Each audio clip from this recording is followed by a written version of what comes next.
আসসালামু আলাইকুম রহমতুল্লাহি বারাকাতুহু।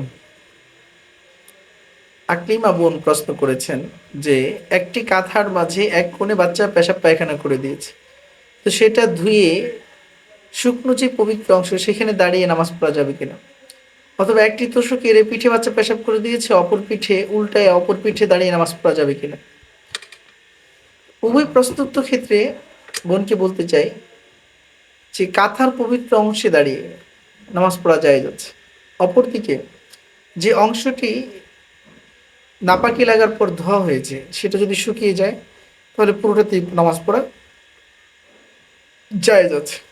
অপরদিকে আপনার একটি তোশকের এ পিঠে যদি পেশাব পায়খানা করে দেয় তাহলে অপর পিঠে যদি পেশাব পায়খানার গন্ধ, আর্দ্রতা অথবা নাপাকির কোনো আলামত প্রকাশ না পায় তাহলে অপর পিঠে দাঁড়িয়ে নামাজ পড়া জায়েজ।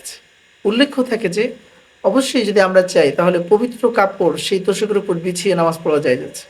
অর্থাৎ নাপাকের উপর যদি পবিত্র কাপড় বিছিয়ে দেওয়া হয় তাহলে সেই কাপড়ের উপর দাঁড়িয়ে নামাজ পড়া কি আছে, জায়েজ আছে।